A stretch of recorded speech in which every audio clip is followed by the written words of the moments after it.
శ్రీ గురుభ్యో నమః. హరి ఓం. వసుదేవసుతం దేవం కంసచానూరమర్దనం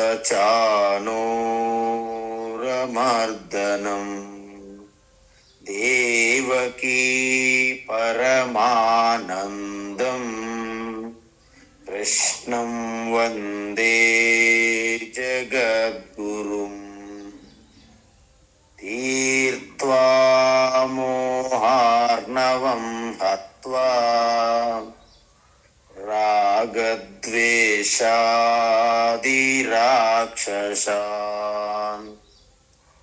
సీతాశాంతి సమాయుక్తా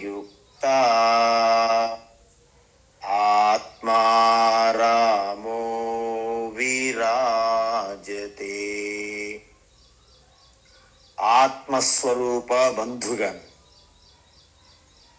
ఇప్పటి వరకు అర్జునుడు అడిగిన ప్రశ్న ఆధారంగా భగవాన్ ఆ సమాధాన రూపంలో 1 నుండి 12వ శ్లోకం వరకు వివరిస్తున్నారు.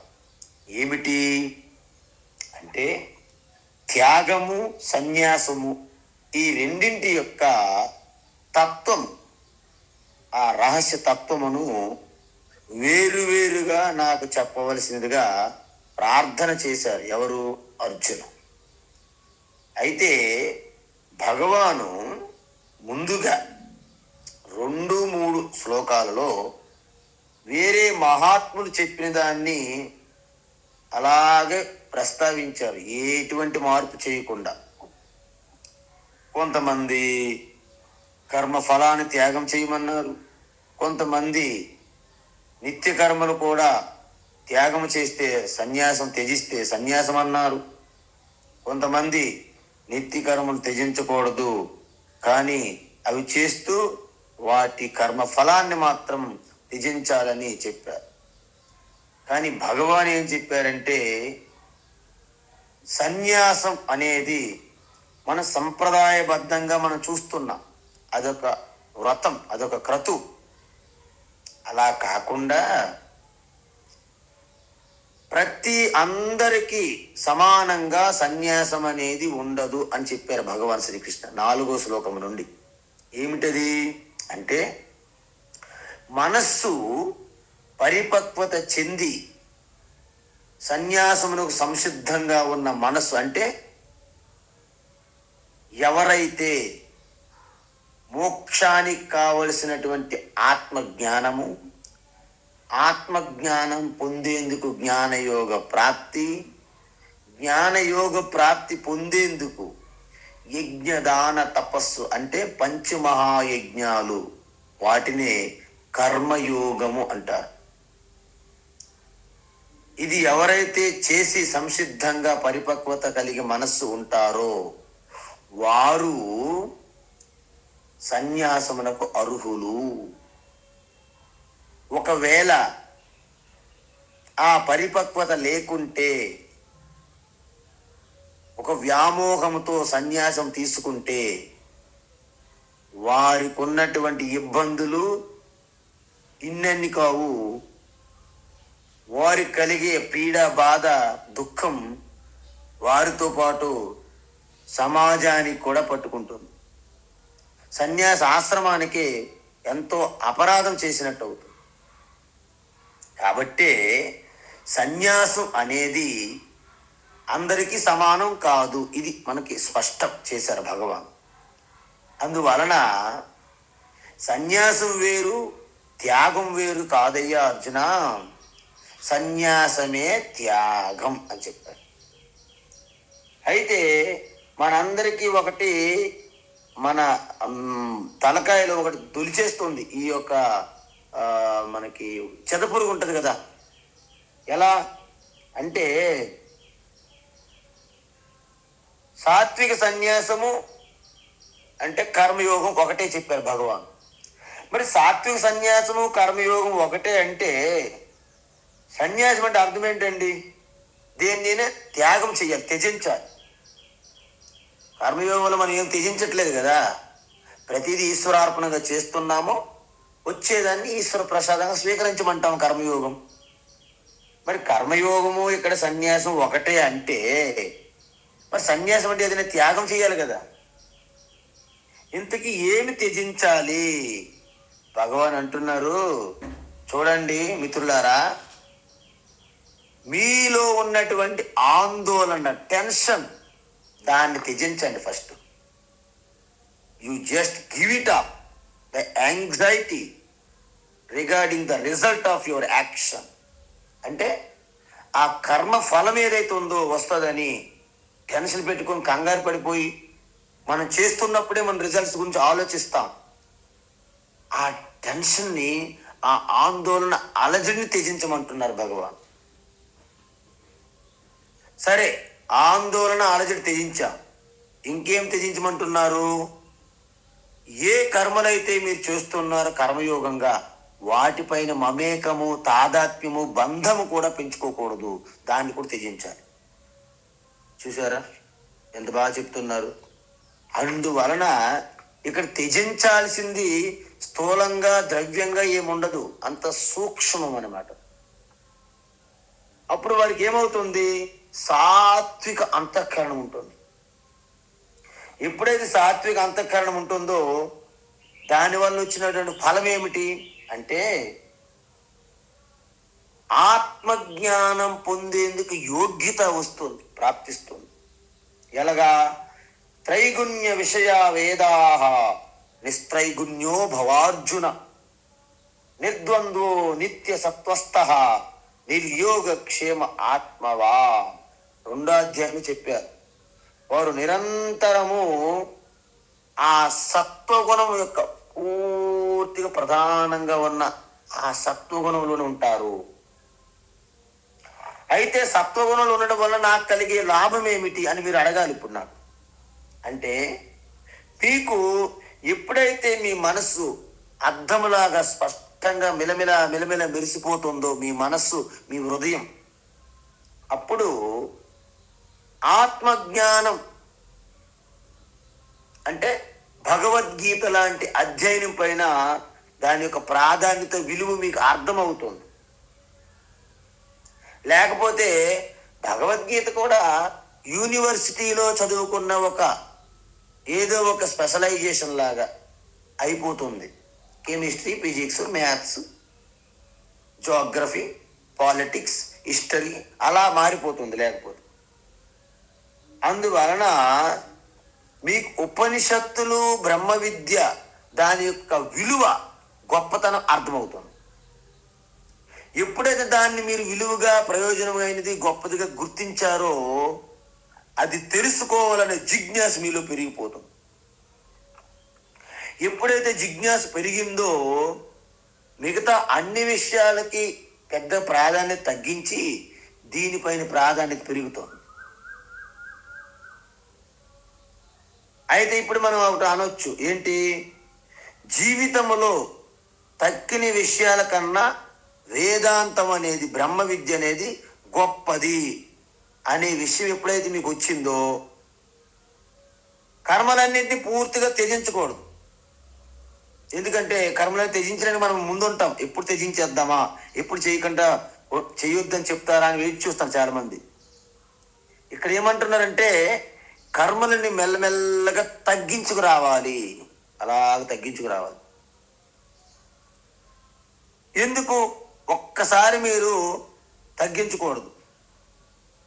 ఇప్పుడు చూడండి, మీరు చేసే కర్మలు మెల్లమెల్ల తగ్గించుకొని వస్తే మీకేమవుతుంది?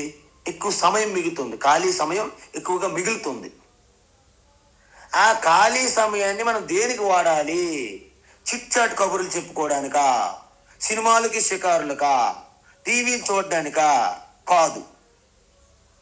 దేనికి ఉపయోగించాలి? బ్రహ్మ విద్య లేదా ఆత్మ విద్య, భగవద్గీత అధ్యయనానికి మీరు ఉపయోగించాలి. అంటే శ్రవణము, మననము, నిధిధ్యాసనములకు వాడాలి. అందువల్ల మీరు బాహ్యంగా సన్యాసి వస్త్రాలు ధరించాల్సిన అవసరం లేదు. ఎప్పుడైతే మీ అంతఃకరణ శుద్ధి, హృదయ పవిత్రత కలిగినదో, వైరాగ్యం పొందిన మనసుతో ఉపనిషత్తులు అవలీలగా సునాయాసంగా నేర్చేసుకుంటారు.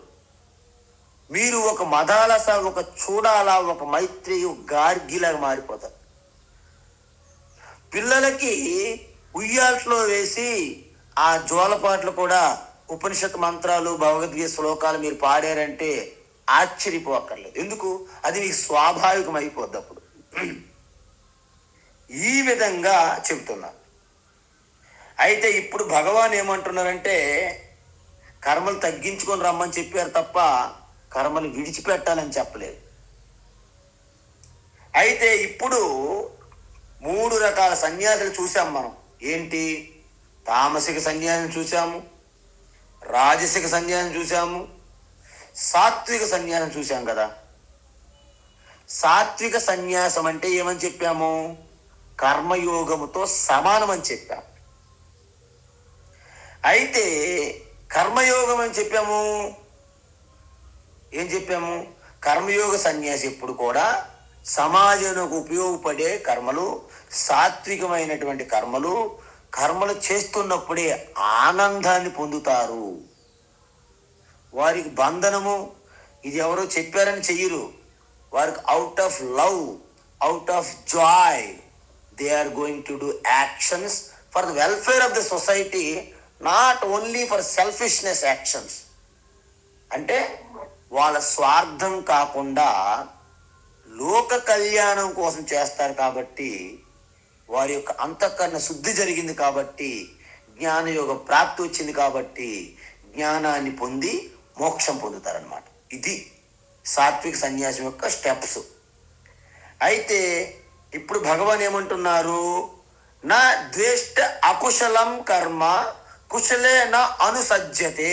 10వ శ్లోకం. నద్వేష్ట కుశలం కర్మ కుశలే నానుసజ్యతే త్యాగి సత్వ సమావిష్ట మేధావి చిన్న సంశయ అని చెప్పారు. అంటే అర్థం ఏంటి? ఇష్టమైన కర్మలు యందు సంగము బంధం పెట్టుకోరు. అకుశలం కర్మ అంటే ఇష్టం లేని కర్మలు యందు ద్వేషం పెట్టుకోరు. ఎవరు? కర్మయోగులు, అంటే సాత్విక సన్యాసులు. నిజమైన త్యాగి ఎవరు? వారే నిజమైన త్యాగులు. సత్వ సమావిష్ట, నిరంతరము దైవీ సంపత్తుతో విరాజిల్లుతూ ఉన్నటువంటి సత్వ సమావిష్టులు వాళ్ళే. ఇంకేమంటారు? మేధావి. వాళ్ళు నిజంగా మేధావులే కదా, చెప్పండి. వాళ్ళనే మేధావి అంటారు. ఎందుకు అంటే ఎవరైతే శ్రవణం చేస్తే వారిని మేధావులు అంటారు. ఇంకేమంటారు? వాళ్ళు మననం చేశారు కాబట్టి సంశయాలన్నీ నివృత్తి అయ్యాయి కాబట్టి వారికి ఏమంటారు? వారి పేరు చిన్న సంశయ. వాళ్ళు చిన్న సంశయ. చూసారు ఇక్కడ ఎన్ని చెప్పారు? అంటే కర్మయోగి జ్ఞానయోగ ప్రాప్తి పొందారు కాబట్టి సత్వ సమావిష్ట అని పేరు వచ్చింది. కర్మ ఫలాన్ని త్యాగం చేశారు కాబట్టి, త్యజించారు కాబట్టి వారికి త్యాగి అని పేరు వచ్చింది.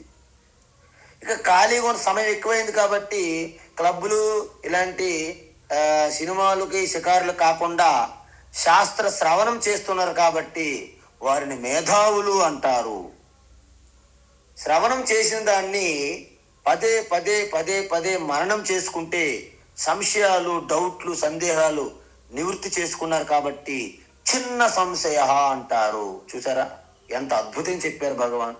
ఒక్కొక్క పదములో అంత అర్థం ఉంటుంది, గూఢార్థం అంటారు. నహి దేహభృతా సఖ్యం, నహి దేహభృతా సఖ్యం, నహి దేహభృతా శక్యం త్యక్తుం కర్మణ్యశేషతః, త్యక్తుం కర్మాణ్యశేషతః త్యక్తుం కర్మాణ్యశేషతః యస్తు కర్మఫలత్యాగీ యస్తు కర్మఫలత్యాగీ యస్తు కర్మఫలత్యాగీ సత్యాగీత్యభిధీయతే సత్యాగీత్యభిధీయతే సత్యాగీత్యభిధీయతే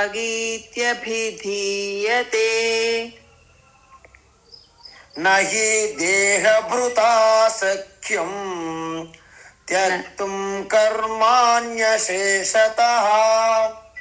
నహి దేహభృతా శక్యం త్యక్తుం కర్మాణ్యశేషతః నహి దేహభృతా శక్యం త్యక్తుం కర్మాణ్యశేషతః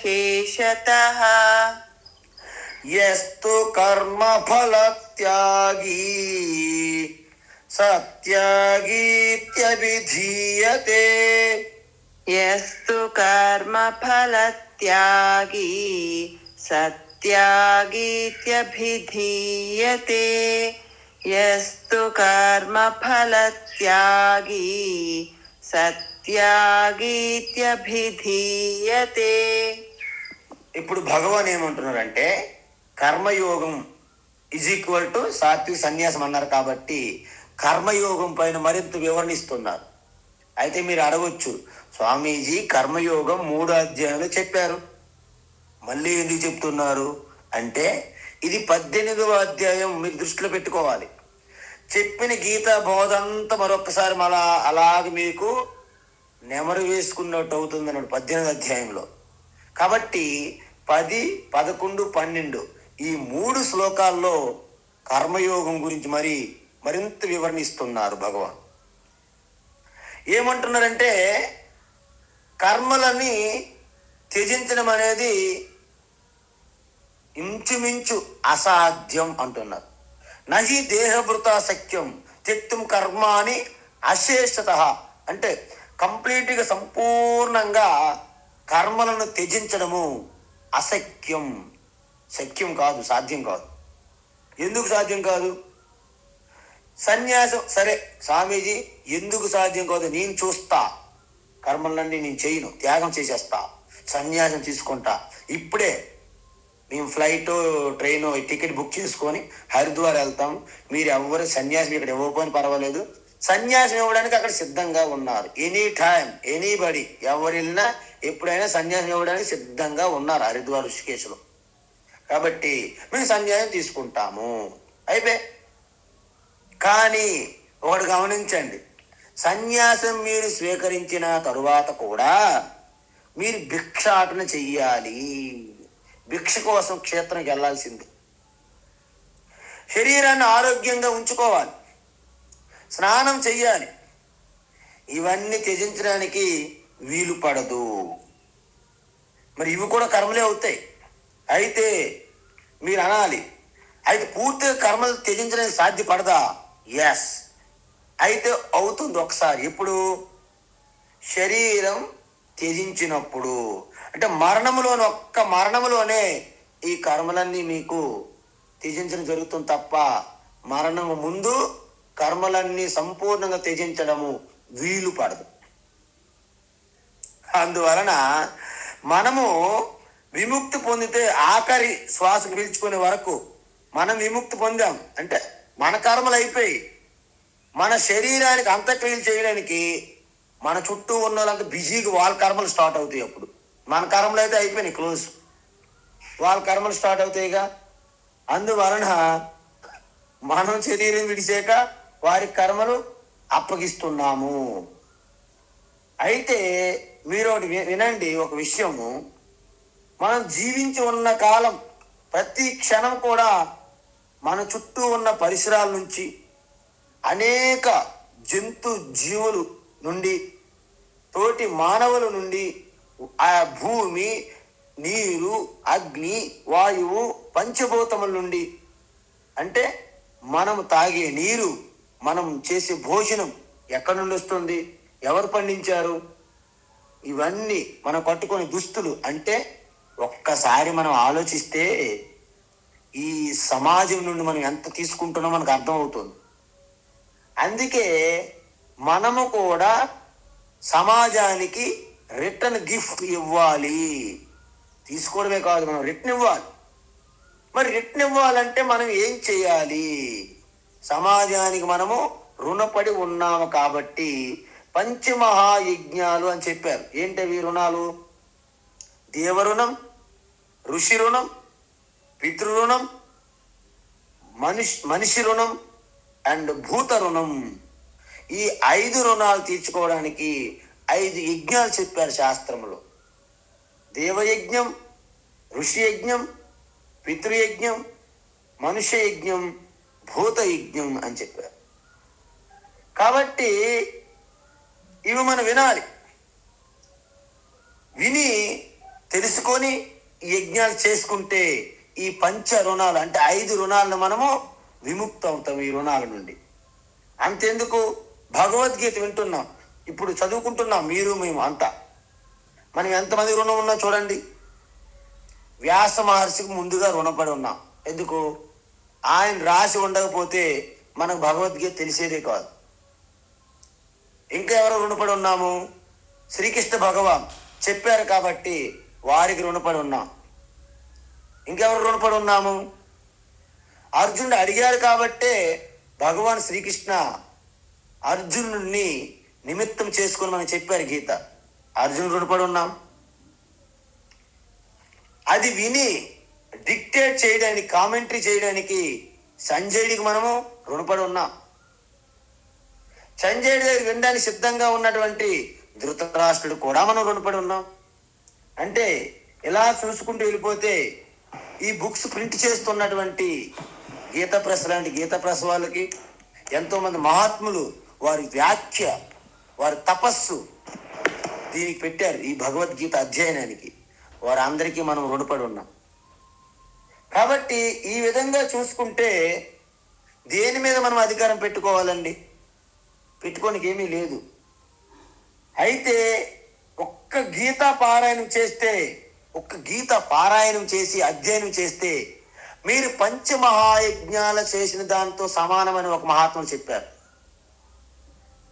మేము గంగోత్రిలో ఉండేటప్పుడు భగవద్గీత పారాయణం ఒకసారి చేసి దాని మీద ప్రవచనం జరుగుతుంటే చెప్పారు, భగవద్గీత ఒక్కసారి పారాయణం చేసి మొత్తం అధ్యయనం చేస్తే మీరు పంచమహాయజ్ఞాలు చేసిన దాంతో సమానము అన్నారు. మీకు తెలుసు కదా పంచమహాయజ్ఞాలు, ఇప్పుడే చెప్పాం. ఆ పంచమహాయజ్ఞాలు చేయడం ఎంత కష్టం. ఒక్క భగవద్గీత శ్రద్ధ భక్తితో మీరు ప్రీతితో ప్రేమతో అధ్యయనం చేస్తే పంచమహాయజ్ఞాలు చేసిన దాంతో సమానం అని చెప్పారు. అందుకే భగవాన్ అంటారు కర్మఫల త్యాగం చెయ్యి అంటారు. ఎందుకు? చెప్పడం చాలా తేలికే స్వామీజీ, ఆచరించి చూపిస్తే మీకు తెలుస్తుందని మన వాళ్ళు కూడా చాలా ఏమని అడుగుతుంటారు.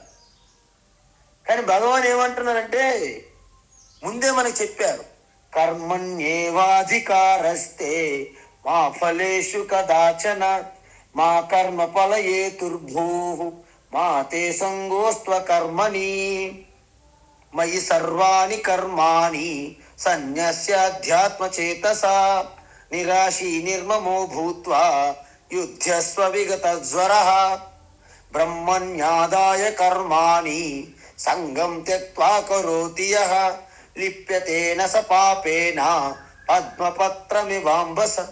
అద్భుతంగా చెప్పారు. మనం అనుకుంటున్నాం నేను రిజల్ట్ మీద దృష్టి పెడితే కదా నాకు వస్తుందంటే, మీ రిజల్ట్ మీద దృష్టి పెడితే మీకు సగమే వస్తుంది. ఎందుకు? చేస్తున్నప్పుడే మనం రిజల్ట్ మీద దృష్టి పెడితే చేసే మన యాక్షన్లో 100% మనము ఇన్పుట్ ఇవ్వలేకపోతాం. ఆ అవుట్పుట్ మీద, ఆ ఫలం మీద, కర్మ ఫలం మీద దృష్టి తీసిపెట్టి కేవలం కర్మ ఎందే దృష్టి పెట్టారనుకోండి, 100% మనం కర్మ చేయగలుగుతాము. రిజల్ట్ ఆటోమేటిక్గా 100% రిజల్ట్ వస్తుంది. ఈ సీక్రెట్ మనకి భగవద్గీత ద్వారా తెలిసింది. అందుకే సైంటిస్టులు కూడా చూడండి, ఈవెన్ శాస్త్రవేత్తలు పరిశోధనలో నిమగ్నమైనప్పుడు వారు ఎక్కడున్నారు, ఏం తింటున్నారు, పడుకున్నారా, ఇవన్నీ మర్చిపోతారనమాట. నాకేమైనా దాహం వేస్తే నీళ్ళు ఇస్తారా లేదా, నాకు మంచి భోజనం పంపిస్తారా లేదా, మా ఆవిడ వచ్చి నాకు డోర్ కొట్టితో నాకు ఆ భోజనం అందిస్తుందా లేదా, లేకపోతే మా బాస్ ఎవరు అబ్జర్వ్ చేస్తున్నా లేదా, ఒకవేళ నేను చేస్తే ఫెయిల్ అయిపోతానేమో, సక్సెస్ అయితే మళ్ళీ నాకు నోబెల్ ప్రైజ్ వస్తుందా లేదా, ఈ టెన్షన్లు ఉండవారికి కేవలము ఆ పరిశోధన ఎందే దృష్టి పెడతారు. కాబట్టే వారికి రిజల్ట్ వస్తుంది. మనము పెడతాం. ఈ పని చేస్తూ ఏమవుతుంది, నాకు మెచ్చుకుంటారా లేదా, వంట చేస్తాం, వంట బాగుంటుందో లేదో, వంట చేయని తర్వాత మెచ్చుకుంటారో లేదో, ఇవన్నీ టెన్షన్ల వలన మీ వంట బాగా మీరు చేయలేదు. అందుకే ఆ వంట సాక్షాత్ అన్నపూర్ణగా మీలో ఆవహించి అన్నపూర్ణగా మీరు వండుతున్నారు. కాబట్టి మీరు పెట్టే భిక్ష కూడా సాక్షాత్తు దేవుంకే దేవు హరహర మహాదేవు పెడుతున్నారనే భావంతో మీరు వంట చేస్తే మీరు అన్నపూర్ణ అయిపోతారు. మీరు చేసే ఆ వంట కూడా అమృత తుల్యం అయిపోతుంది. అందువలన కర్మయోగి కాకపోతే కలిగే నష్టం ఏమిటి చెప్పండి. ఇప్పుడు చెప్తున్నారు కర్మయోగి కాకపోతే నష్టం ఏమిటి అని చెప్పబోతున్నారు. అందుకే నహి దేహభృత శక్యం త్యక్తుం కర్మాని. కర్మలన్నీ దేహధారణ ఉన్నంత వరకు సంపూర్ణంగా త్యజించడం అసాధ్యం. ఎవరైతే కర్మఫల త్యాగి కర్మలు చేస్తుంటారు, ఆ రిజల్ట్ని మాత్రము ఈశ్వర ప్రసాదంగా సమర్పిస్తారు. ముందు కర్మలు సమర్పించి వచ్చిన ప్రసాదంగా తీసుకుంటారు. కాబట్టి వారు నిజమైన త్యాగి అని పిలువబడుతున్నారు అని చెప్పారు. త్యాగి ఇది అభిధీయతే. వాళ్ళని నిజంగా త్యాగులు అంటారు. ఎందుకు? యహాతు ఎవరైతే కర్మఫలాన్ని త్యాగం చేస్తారో సహా వాళ్ళే త్యాగి అంటారు అని చెప్పారు. చూశారు కదా. అందువలన ఇప్పుడు ఒకవేళ కర్మయోగి కాకుండా తన ఇష్టానుసారంగా కర్మయోగి కాకుండా కోరికలతో ఈ కర్మలు చేసుకుంటూ పోతే ఏమవుతుంది? వారిని త్యాగులు అంటారా, సన్యాసులు అంటారా, ఇంకేమైనా అంటారా అనేది ఇప్పుడు మనం చూస్తున్నాం. ఏంటి? 12వ శ్లోకం. అనిష్టమిష్టం మిశ్రం చ. అనిష్టమిష్టం మిశ్రం చ. అనిష్టమిష్టం మిశ్రం చ. త్రివిధం కర్మణః ఫలం. త్రివిధం కర్మణః ఫలం. త్రివిధం కర్మణః ఫలం. భవత్యత్యాగినాం ప్రేత్యా. భవత్యత్యాగినాం ప్రేత్యా. భవత్యత్యాగినాం ప్రేత్యా. నతు సన్యాసినాం క్వచిత్. నతు సన్యాసినాం క్వచిత్. నతు సన్యాసినాం క్వచిత్. అనిష్టమిష్టం మిశ్రం చ. త్రివిధం కర్మణః ఫలం. అనిష్టమిష్టం మిశ్రం చ. త్రివిధం కర్మణః ఫలం. అనిష్టమిష్టం మిశ్రం చ. త్రివిధం కర్మణః ఫలం. భవత్యత్యాగినాం ప్రేత్యా నతు సన్యాసినాం క్వచిత్. భవత్యత్యాగినాం ప్రేత్యా నతు సన్యాసినాం క్వచిత్. భవత్యత్యాగినాం ప్రేత్యా నతు సన్యాసినాం క్వచిత్. ఉత్తమం. ఇప్పుడు వరకు ఏం చూసాం మనము? ఎందుకంటే ఈ దేహం ఉన్నంత వరకు కర్మలను త్యాగం చేయడం సాధ్యం కాదు. కాబట్టి కర్మలు చేస్తూ వాటి కర్మ ఫలములను ఎవరైతే త్యజిస్తారో వారే అసలైన నిజమైన త్యాగి అని చెప్పారు. అందువలన ఇక్కడ కర్మ అని అంటే సర్వకర్మ అని అశేషత సంపూర్ణంగా త్యక్తుం త్యజించడము నా శక్యం అని చెప్పేశారు. అయితే ఇప్పుడు కర్మఫల త్యాగీ భవ అర్జున అన్నారు. అంటే ఫలాన్ని నువ్వు త్యాగం చెయ్యి, కర్మ చెయ్యి అన్నారు కదా.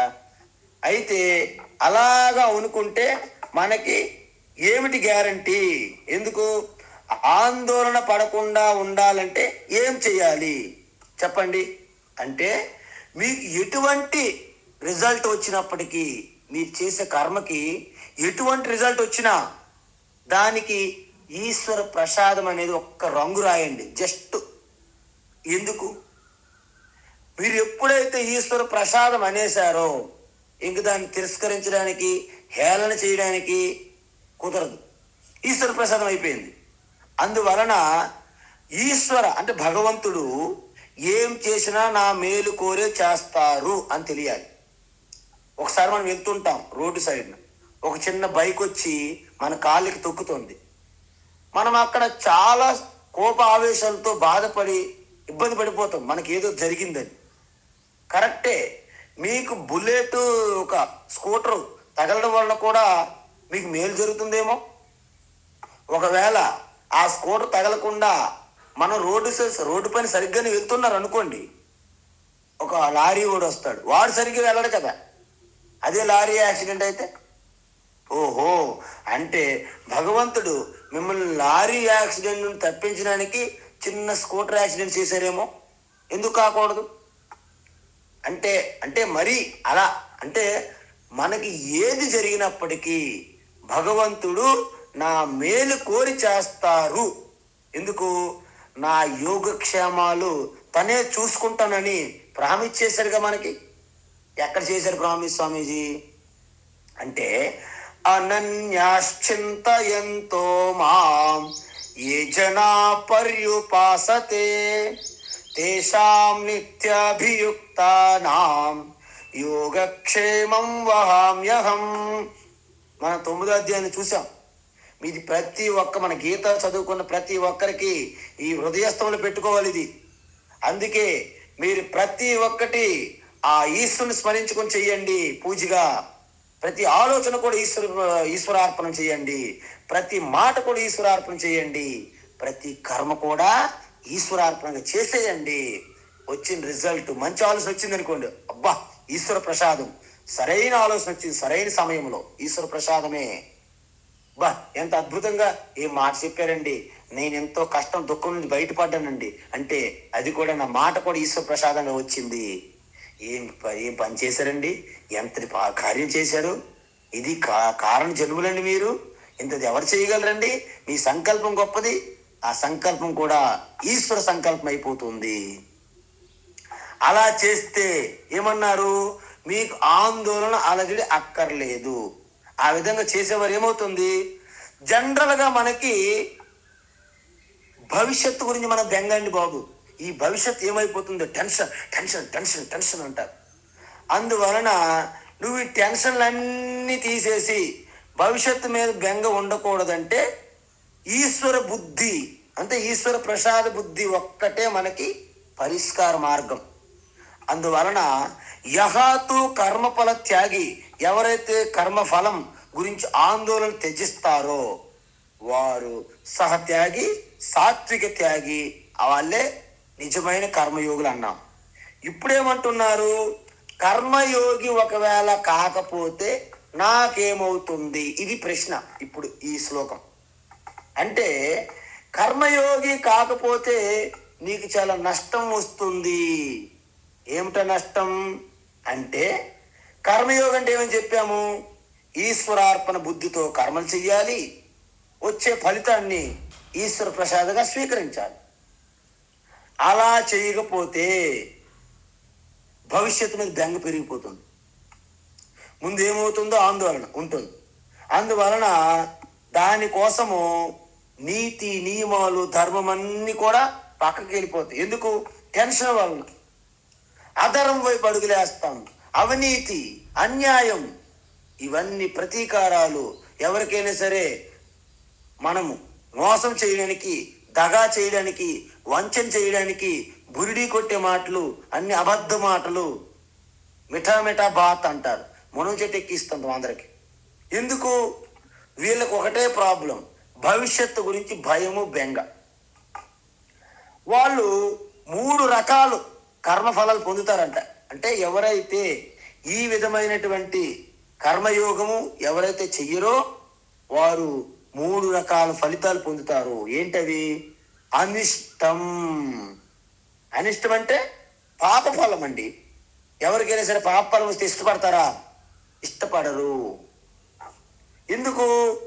అధర్మానికి లొంగిపోవడమే కాక కలియుగంలో ఇలా చెయ్యాలండి. కలియుగం అండి, కలియుగం కలియుగం కలుషాలకు ఇది నిలయం. పాటలు కూడా పాడుతారు మన ముందు కావాలండి. నేను అందరినీ చెప్తుంటారు, వాళ్ళు అంతటి వాళ్ళు ఇంతటి వాళ్ళు. కలియుగం ఏం చేస్తామండి? కలియుగం అనేది తప్పదండి.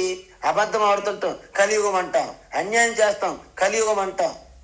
మీ యుగాలు ఆ పెంట తీసేయండి. యుగాలు అంటే ఏమి లేవు. ఇదంతా పురాణ కల్పన. అసలు నిజానికి దేశ కాలము కూడా మాయ ద్వారా ప్రకటమవుతుంది. అవి సత్యం కాదు. మాయా కల్పిత దేశ కాల కలనా వైచిత్ర్య చిత్రీకృతం మాయావీవ విజృంభయత్యపి మహా యోగీవయ స్వేచ్ఛయా తస్మై శ్రీ గురుమూర్తయే నమయిదం శ్రీ దక్షిణామూర్తయే. అందువలన శుద్ధ చైతన్య పరమాత్మ ఆ మాయ అనే ఒక తెర ద్వారా ఒక డ్యాన్స్ అన్నమాట. ఏంటి? శుద్ధమైన చైతన్య తత్వంలో ఉంటే ఈశ్వర, మలిన తత్వంలో ప్రకటమైతే జీవ, కేవలం మలినములో ప్రకటమైతే జడ ప్రపంచముగా చెప్పాం. అందువలన దేశ కాలము, దేశము కాలమే కల్పితం. అందువలన యుగం అంటే ఏంటి? కాలమేగా, అది కూడా కల్పితమే. అందువలన బ్రహ్మ విద్యలో మీరు కలియుగం కలియుగం అని దాటేయడానికి వీలు లేదు. వ్యావహారికంలో మీరు అనుకోండి, కలియుగం అండి, కలియుగం వ్యావహారికంలోనే, వ్యావహారిక జీవితంలో ఉంటాయి కలియుగాలు, ద్వాపర యుగాలు, త్రేతాయుగాలు, సత్యయుగము లేదా కృతయుగాలు, మళ్ళీ కలియుగం. ఈ చక్రం ఇదంతా సంసార చక్రం. యుగాలు కూడా మనం తెలుసుకోవాలి జ్ఞానం.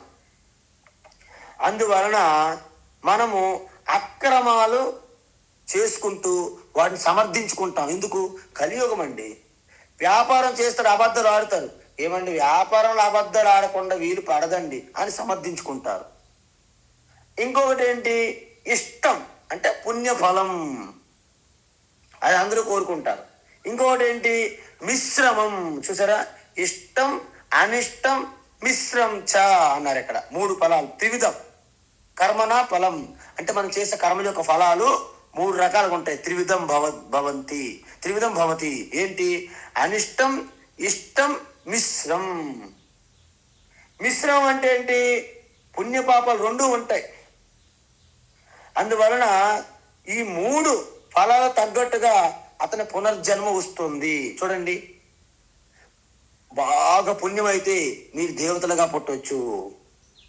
బాగా పాపఫలం అయితే మీరు క్రిమి కీటకాలు, పశువులు, పక్షాదులుగా పుట్టవచ్చు. మరి మిశ్రం అయితే పుణ్యపాపాలు మీరు మిశ్రాలుగా పుట్టవచ్చు. జగన్నాథ మిశ్ర, రంగనాథ మిశ్ర అంటే మానవులుగా పుట్టవచ్చు అని అర్థం. అందువలన మరి 3 పుట్టడం వల్ల ఏమవుతుంది? మనం 14 అధ్యాయాలు చూసాం గుణాల గురించి. ఊర్ధ్వం గచ్చంతి సత్వస్తాః మధ్యే తిష్టంతి రాజసాః జగన్యగుణ వృత్తిస్థాః అధో గచ్చంతి తామసాః. అందువలన అక్కడ మనం ఏం చెప్పాము? తమోగుణం ఉన్నవారు రజోగుణం పెంచుకోండి, రజోగుణంలో ఉన్నవారు సత్వగుణం పెంచుకోండి. సత్వగుణం బాగా వృద్ధి చెందిన వారు సాక్షిభూతంగా ఉంటూ, పరమాత్మ స్వరూపంగా ఉంటూ, 3 గుణాలకి సాక్షిగా ఉంటూ గుణాతీతులుగా మీరు వృద్ధి చెందాలని చెప్పాము అక్కడ. అందువలన త్రివిధం కర్మణః ఫలం. ఈ 3 రకాల సంసారం ఎవరికి ఉంటుంది చెప్పండి? ఎవరికి అంటే అత్యాగినాం భవతి. కింద ఉన్న చూడండి, భవతి అత్యాగినాం. అత్యాగినం అంటే ఎవరైతే కర్మయోగి చెయ్యరో, అత్యాగి అంటే కర్మయోగి కాని వ్యక్తి అండి, ఇది అర్థం. అంటే వాళ్ళు ఏమవుతారు? కర్మయోగం చేయకపోతే ఏమవుతాము? మీరు అనుకోవద్దు జ్ఞానయోగం అయిపోయాడేమో, కాదు. కర్మలో నిండిపోయాడు. కర్మిష్టి అంటారు వాళ్ళని, కర్మటులు అంటారు. అతని కర్మలో సముద్రంలో మధ్యలో ఉన్నట్టు చుట్టూ కర్మలు, ప్లాన్లు, ప్రాజెక్టులు పెట్టుకుంటాడు. బయటపడే మార్గం ఉండదు. వారి పునర్జన్మలు తప్పకుండా ఉంటాయి. ఎప్పుడంటే పునర్జన్మ మనకి ప్రేత్యా అని ఉన్న చూడండి శ్లోకంలో. అంటే మరణించాక, దేహం అనేది విడిచిపెట్టిన తర్వాత. ఇప్పుడు మీరు చెప్పండి, ఇంతకీ ఈ సుఖము దుఃఖము మిశ్రమ ఫలము, పుణ్యం అంటే సుఖము, పాపం అంటే దుఃఖము, మిశ్రమం అంటే సుఖ దుఃఖాలు మిశ్రమం ఎలా ఉంటాయి? ఇప్పుడు మీరు చెప్పండి, మీకు ఎక్కడో ఒక ధనం దొరికింది అనుకుందాం. ఈమెకి ఏంటి ఎంత ఆనందంగా ఉంటుంది? అమ్మయ్య సుఖమో సుఖం. మరుసటి రోజు వచ్చి దొంగలు వచ్చి పడ్డారు, ఆ ధనం దోసుకెళ్ళిపోయారు. దుఃఖమో దుఃఖం. ఈలోగా మీకు ఎక్కడో ధనం దొరికిందని ఇన్కమ్ ట్యాక్స్ వాళ్ళకి ఇన్ఫర్మేషన్ వెళ్ళింది. వాళ్ళు వచ్చి రైడ్ చేశారు మీ ఇంట్లో. వచ్చి చూసేసరికి ఏమీ లేదు. ఎందుకు? దొంగలు ఆల్రెడీ దోసుకుని వెళ్ళిపోయారు. అప్పుడు మీరు దుఃఖిస్తారా, సుఖంగా ఆనందిస్తారా? ఒక పక్క దుఃఖం, ఎందుకు? దొరికిన ధనం పోయిందని. ఇంకో పక్క ఆనందం కూడా, కొంత సంతోషం, ఎందుకు? డబ్బులు ఉంటే ఐటీ వాళ్ళు రైడ్ చేసి పట్టుకెళ్ళిపోయి జైల్లో పెట్టేవాళ్ళు. అమ్మయ్య ఐటీ వాళ్ళు వచ్చినప్పటికి ఏమీ లేదు మన దగ్గర, చిన్న ఆనందం. అంటే సుఖము దుఃఖము రెండు మిశ్రమము. ఒలింపిక్స్ గేమ్స్ అవుతాయి ఒక్కొక్కసారి, లేకపోతే క్రికెట్ మ్యాచ్లు అవుతుంటాయి ఒక్కొక్కసారి. ఏమవుతుంది? మన సచిన్ టెండూల్కర్ ఉంటాడు. ఎందుకు? ఆయన ఎక్కువ సార్లు 97, 98, 95 అక్కడే అయిపోయేవాడు. ఇప్పుడు ఏమైందో తెలియదు. ఒకసారి కష్టపడి ఆయన సెంచరీ చేశాడు. అమ్మయ్య సెంచరీ కొట్టాడు, బాగుంది. తీరా చూసేసరికి ఇండియా ఓడిపోయింది. ఇప్పుడు ఆయనకి ఎటువంటి సుఖంగా ఉంటాడా, దుఃఖంగా ఉంటాడా? ఎన్నోసార్లు మిస్ అయిపోయిన సెంచరీ కొట్టాడని సుఖం అనిపించింది. టీం ఓడిపోయింది, భారత్ టీం ఓడిపోయింది, దుఃఖం. అంటే ఆయనకి ఇప్పుడు ఎలా ఉంటుంది? మిశ్రమం ఉంటుంది అని అర్థం. కాబట్టి వీళ్ళకి 3 రకాలు ఉంటాయి: సుఖఫలము, పుణ్యఫలము, దుఃఖము, పాపఫలము, మిశ్రమము, సుఖ దుఃఖాల కలయిక. మనం ఏం చెప్పాము 14వ అధ్యాయంలో? ఎక్కువ పుణ్యము చేసేవాళ్ళు ఊర్ధ్వలోకాలకి దేవతలుగా వెళ్తారు, మధ్యలోకాలకి మనుషులుగా వస్తారు మిశ్రమం ఉన్నవాళ్ళు. ఎక్కువ పాపం ఉన్న వాళ్ళకి అధోలోకానికి, పాతాళ లోకాలు వెళ్తారని చెప్పాం. నతు సన్యాసినా క్వచితు, కానీ కర్మయోగికి పునర్జన్మ అనేది ఉండదు. మీరు చెప్పాలి, కర్మయోగి పునర్జన్మ ఉండదు ఏంటి స్వామీజీ? మరి జ్ఞాని కాదు కదా. అంటే సన్యాసి అంటే సాత్విక సన్యాసి లేదా కర్మయోగం చెప్పాము. ఇక్కడ భగవాన్ చెప్పారు. ఎందుకు? కర్మయోగం చేయడం వలన మీకు చిత్తశుద్ధి పొందుతారు. చిత్తశుద్ధి పొందిన తర్వాత ఆ పుణ్యం వలన భగవంతుడు మీకు గురువుని తారసపడేటట్టు చేస్తారు. ఆ గురువు హిమాలయాలు అవని, తిరువన్నామలై అవని, ఎక్కడైనా అవని, మీకు అందుబాటులో వచ్చే విధంగా గురువుని పంపించడమే ఈశ్వరుని యొక్క పని. ఎందుకు? మీరు పుణ్యం చేశారు కాబట్టి. అప్పుడు చిత్తశుద్ధి గురు ప్రాప్తిని కలుగు చేస్తుంది. అంటే గురువు మీకు తారసపడేటట్లు చేస్తుంది. మరి గురువు తారసపడితే గురువుతో మనం ఏమైనా పూజలు, యజ్ఞయాగాలు చేసుకుందామా? కాదు. గురువు ద్వారా మీకు జ్ఞాన ప్రాప్తి, అంటే జ్ఞానం పొందుతారు మీరు, ఆత్మజ్ఞానము. మరి ఆత్మజ్ఞానం పొందితే మనము యూనివర్సిటీలో జాయిన్ అయ్యి లెక్చర్లు ఇచ్చుకుందామా? కాదు. మీ జీవన్ముక్తికి అది అత్యవసరము. చూసారా?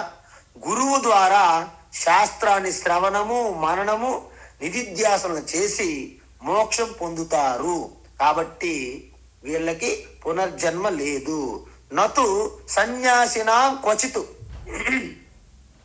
అందువల్ల కర్మయోగి డైరెక్ట్గా మోక్షం పొందరు. ఎలాగా? పరంపరయా, ఇంటర్మీడియట్ స్టేజ్ల ద్వారా మోక్షం పొందుతారు. దీన్నే అద్భుతంగా భగవాన్ మనకి కర్మయోగులుగా అందరూ మారండి అని చెప్పారు గీత ద్వారా. మనం ఇది తెలుసుకోకుండా మనం ఏమంటాము, మనం ఇష్టం వచ్చినట్టు మాట్లాడతారు. అసలు భగవద్గీత ఉపనిషత్తులు అవసరం లేదు, అసలు అద్వైత తత్వం ఆత్మతత్వం వల్లనే మన ధర్మము మన సంస్కృతి ఇలా అయిపోయింది, ఎంతోమంది నిందలు వేస్తారు. ఎందుకు? వీళ్ళందరూ కూడా పరమానంద శిష్యులకి పరంపర అనమాట. వీళ్ళు మనకి నారాయణ సమారంభం, శంకరాచార్య మధ్యమం, సదాశివ సమారంభం ఈ పరంపర కాదు వాళ్ళది పరమానంద శిష్యుల పరంపర. అందువలన పరమానంద ఏమన్నారంటే, ఒక సూది తీసుకొని రండి బాబు అంటే వాళ్ళు వెళ్ళి 10 మంది వెళ్ళారు. ఒకరు వెళ్ళొచ్చు కదా, కుదరదు, 10 మంది వెళ్ళాలి, గురువుగారి సేవ. ఒక చిన్న సూది కొని నేను పట్టుకుంటున్నంటే నేను పట్టుకున్నాను పోట్లాడుకున్నారు. ఒక పెద్ద ఆ 10 మందిలో తెలివైనడు ఏంటంటే, అలా కాదు, అక్కడ ఒక తాటి చెట్టు ఉంది, దాన్ని కొడదాం, ఆ తాటి చెట్టుకి సూది గుచ్చుదాం, తాటి చెట్టు 10 మందిని మోసుకుని ఇంటికి వెళ్ళిపోతాం గురువు గారి దగ్గరికి. ఎందుకంటే 10 మంది కూడా గురువు గారి సేవలో పాలు పంచుకున్నట్లు అవుతుంది అని వస్తున్నారంట. గురువు గారు చూసి ఆశ్చర్యపోయాడు. సూది తమ్మంతో తాటి చెట్టు తీసుకొస్తారంటే వీళ్ళు మూర్ఖులు అనుకున్నాడు. గురువు గారు, మీ సేవలో మేము ధన్యులం అయ్యాం అన్నాడు. ఎందుకు? 10 మందిని కూడా పాలు పంచుకునే అవకాశం మాకు కలిగింది అన్నాడు. ఏంటి ఇంతకీ ఏంటి అన్నారు. మీరేం చెప్పారు? సూది, ఇదిగో ఈ తాటి చెట్టు గుచ్చు ఉన్న సూది తెచ్చామన్నారు. అలాంటి పరమానంద శిష్యులు తయారయ్యే మన యొక్క ధర్మంలో, మన సంస్కృతిలో. ఒక ప్రయాణంలో బండి నుండి ఏదైనా కింద పడితే జాగ్రత్తగా చూడండి అని గురువు గారు రెస్ట్ తీసుకుంటాండ్రు ఆ బండిలో, విశ్రాంతి. బ్రహ్మచారి పరమానంద శిష్యులు బ్రహ్మాండంగా వెంటనే ఒక చెంబు, కమండలము, అదేవిధంగా కొన్ని వస్తువులు జారిపోయి బండి నుండి, ఆ యొక్క ఎద్దుల బండి నుండి. శిష్యులు బాగా చూశారు, కింద మీద పడిపోవడం చూశారు, బ్రహ్మాండ పడిపోయి. ఓకే, చూసాం కదా, ఓకే, రికార్డ్ చేసుకో, మనం బాగా చూశారు. కొంత దూరం వెళ్ళేసరికి గురువు గారికి ఆ కమండలం దొరకలేదు. నాయనలారా, కమండలము ఏమైంది? గురువు గారు ఆ మధ్య మార్గంలో పడిపోయింది. మరి చూస్తే ఎందుకు తీసుకురాలేదు? మీరు చూడమన్నారు, బ్రహ్మాండంగా చూడమన్నారు, మేము చాలా బాగా చూసాం, అన్ని వైపుల నుంచి చూసాం, బాగా పడిపోయి ఉన్నది చూసామన్నారు. మీ జ్ఞానానికి బృహస్పతి బిరుదు ఇవ్వాలని చెప్పి మూర్ఖులారా, పడిన వెంటనే ఏది కింద పడినా బండిలో వేసేయాలి తప్ప చూస్తూ ఊరుకుంటే ఎలా? ఓహో, గురువు గారి మీద మన బండి నుంచి ఏది కింద పడినా తక్షణమే బండిలో వేసేస్తాం, మేము ఇంకా అదే పనిలో ఉంటాం నిమగ్నమై అన్నారు. కొన్ని కిలోమీటర్లు వెళ్ళిన తర్వాత ఎద్దులు పేడేయడం మొదలెట్టి వెంటనే దిగి పేడ జాగ్రత్త పట్టుకొని బండిలో వేసేస్తున్నారు. గురువు గారు పడుకున్నారు, గురువు గారి మీద కూడా పడుతుంది వెళ్ళి పేడ. ఎందుకు? జాగ్రత్తగా బండిలో వేసేయాలి కదా. ఇలాంటి పరమానంద శిష్యుల వల్లనే మనం ఈ తత్వాన్ని అర్థం చేసుకోలేకపోతాం. అద్భుతమైనటువంటి ప్రణాళిక ఇది. మొదట మీకు మనస్సు సంసిద్ధంగా లేకపోతే కర్మయోగం చెయ్యండి. పంచమహాయజ్ఞాలు, యజ్ఞము, దానము, తపస్సు, తీర్థయాత్రలు, ఉపవాసాలు, పారాయణాలు, జపము, అభిషేకాలు, పూజలు అన్నీ అవసరమే. మనం యోగా చేయండి, ఎక్సర్సైజ్ చేయండి, డైటింగ్ చేయండి, అన్నీ చేయండి. కానీ ఎప్పుడైతే మీకు మనస్సు సంసిద్ధత వచ్చిందో, ఎప్పుడైతే మీకు అంతఃకరణ శుద్ధి జరిగిందో ఎలా తెలుస్తుంది స్వామి అంటే, భగవద్గీత జ్ఞానం తెలుసుకోవాలని ఎప్పుడైతే మీకు కోరిక కలిగిందో, ఆ జ్ఞానం యొక్క గొప్పతనం ఎప్పుడైతే మీకు అర్థమవుతుందో, ఓహో, మీలో అంతఃకరణ శుద్ధి జరిగిందన్నమాట. అప్పుడు దానికి సమయం కేటాయించడానికి, మీరు ప్రాధాన్యత ఇవ్వడాన్ని మీకు అంతఃకరణ శుద్ధి జరిగింది. అప్పుడు యజ్ఞయాగాలు, దానాలు, తపస్సులు కూడా మెల్లగా తగ్గించుకోవాలి. తగ్గించుకుని ఏం చేయాలి? చెప్పాం కదా, పేకాట ఆడుకోవడం కాదు, టీవీలు చూసుకోవడం కాదు, చిట్టి పార్టీలు వేసుకోవడం కాదు, కిట్టి పార్టీలు. శ్రవణ మన నిధిధ్యాసనం చెయ్యాలి. అందువలన ఇక్కడ వరకు భగవాన్ మనకి కర్మయోగం గురించి చెప్పారు. ఇప్పుడు భగవాన్ ఏం చెప్తున్నారు? 13వ శ్లోకం నుండి 17వ శ్లోకం వరకు జ్ఞానయోగం చెప్తున్నారు. మరి ముందే చెప్పాం మనం, 2వ అధ్యాయము 18వ అధ్యాయము ఒక విలక్షణమైనవి. కాబట్టి భగవాన్ ఇప్పుడు ఏమంటున్నారంటే 13వ అధ్యాయం నుండి 17వ అధ్యాయం వరకు మళ్ళీ జ్ఞానయోగం చెప్తున్నారు. ఎందుకు? మీరందరికీ అంతఃకరణ శుద్ధి వచ్చింది కాబట్టి మీరు యొక్క కర్మలు తగ్గించుకొని జ్ఞానయోగం వైపు మీరు అడుగులు వెయ్యాలి. వెయ్యకపోతే ఏమవుతుంది? మీరు ఎక్కడ ఉన్న గొంగలు అక్కడే ఉంటారు. అందుకే భగవాన్ ఏమంటున్నారు? పంచైతాని మహాబాహో పంచైతాని మహాబాహో పంచైతాని మహాబాహో కారణాని నిబోధ మే కారణాని నిబోధ మే కారణాని నిబోధ మే సాంఖ్యే కృతాంతే ప్రోక్తాని సాంఖ్యే కృతాంతే ప్రోక్తాని సాంఖ్యే కృతాంతే ప్రోక్తాని సిద్ధయే సర్వకర్మణాం సిద్ధయే సర్వకర్మణాం సిద్ధయే సర్వకర్మణాం పంచైతాని మహాబాహో కారణాని నిబోధ మే పంచైతాని మహాబాహో కారణాని నిబోధ మే పంచైతాని మహాబాహో కారణాని నిబోధ మే సాంఖ్యే కృతాంతే ప్రోక్తాని సిద్ధయే సర్వకర్మణాం సాంఖ్యే కృతాంతే ప్రోక్తాని సిద్ధయే సర్వకర్మణాం సాంఖ్యే కృతాంతే ప్రోక్తాని సిద్ధయే సర్వకర్మణాం. ఉత్తమం. ఇప్పుడు భగవాన్ ఈ శ్లోకం అంటే ఇక జ్ఞానయోగం ఒక్కసారి మళ్ళా పరిచయం చేస్తున్నారు. ఎందుకు? ఇంతకుముందు మనం చూసాం. ఎక్కడ చూసాము?